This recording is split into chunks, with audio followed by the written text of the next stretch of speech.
Titanic जहाज, जो अपने समय का सबसे बड़ा और शानदार जहाज माना जाता था, 14 अप्रैल 1912 को टाइटैनिक जहाज बर्फ की चट्टानों से टकराकर हादसे का शिकार हुआ था।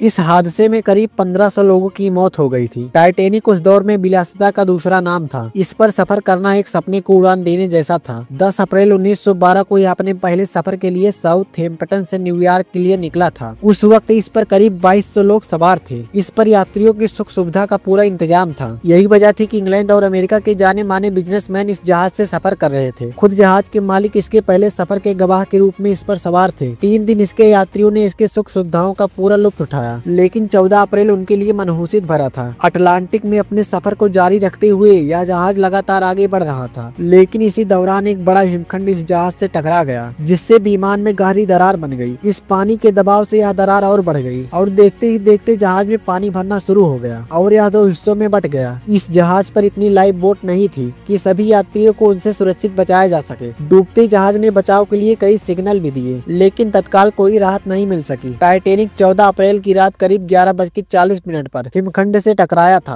और आधी रात 2 बजे तक पूरी तरह से पानी में समा गया था। 14 से 15 अप्रैल रात करीब 2:20 पर वहां से गुजर रहे कारपेथिया ने करीब 750 लोगों को बचाया था। इस हादसे में जो लोग बचे उनके लिए यह दूसरा जीवन मिलने जैसा ही था। टाइटैनिक के डूबने का मुख्य कारण इसका अत्यधिक गति से चलना था। जहाज के मालिक जे ब्रूस स्मिथ ने जहाज के कप्तान एडवर्ड स्मिथ को जहाज चलाने का आदेश दे दिया था कि इसे पूरी रफ्तार से चलाया जाए। 14 अप्रैल 1912 को टाइटैनिक को 6 बर्फ की चट्टानों की चेतावनी मिली थी। कप्तान को लगा कि बर्फ की चट्टान आने पर जहाज मुड़ जाएगा, लेकिन उनकी सोच यहाँ पर गलत साबित हुई। इसकी वजह थी कि जहाज काफी बड़ा था और इसको मोड़ने के लिए काफी दूरी चाहिए थी। जब तक चट्टान की जानकारी हुई और इसको मोड़ने का आदेश हुआ, उस वक्त तक यह जहाज उस हिमखंड से टकरा चुका था। उस वक्त रात के करीब 2:20 पर यह पूरी तरह से 2 भागों में बंटकर समुद्र में समा गया। उस वक्त अटलांटिक में पानी का तापमान 2 डिग्री सेल्सियस था। ऐसे बर्फीले पानी में इंसान ज्यादा से ज्यादा 20 मिनट तक जिंदा रह सकता था। टाइटैनिक उस समय के सबसे अनुभवी इंजीनियरों के द्वारा डिजाइन किया गया था और इसके निर्माण में उस समय में उपलब्ध सबसे उन्नत तकनीकी का इस्तेमाल किया गया था। इसका अचानक से डूबना पूरी दुनिया में किसी सदमे से कम नहीं था। 1985 में टाइटैनिक का शोर एक बार फिर से सुनने को मिला, जब गहरे समुद्र में इसकी खोज की गई। उस वक्त यह जहाज 3800 मीटर की गहराई में मिला था। टाइटैनिक के डूबने की वजह पहले भी बताई जा रही हो, लेकिन अब वैज्ञानिकों का कहना है कि इसके डूबने के पीछे सबसे बड़ा कारण चांद था। खगोलविदों के मुताबिक इस हादसे का सबसे बड़ा कारण धरती का चंद्रमा के करीब आना था, जो 1400 वर्ष में एक बार होता है। वैज्ञानिकों के मुताबिक इसकी वजह से 12 जनवरी 1912 को समुद्र में ऊंची लहर उठी थी, जिसके कारण बर्फ की एक घातक चट्टान कमजोर पड़कर लेब्राडोर और न्यूफाउंडलैंड के तटों के उथले पानी से अलग हो गई थी। बाद में उसकी चपेट में आने पे 14 अप्रैल 1912 को टाइटैनिक के साथ हादसा हुआ और करीब 1500 लोगों की मौत की वजह बन गई। वैज्ञानिकों का मत है कि धरती के चंद्रमा के करीब आने की वजह से समुद्र में लहरें पैदा करने की चांद की ताकत अत्यधिक हो गई थी।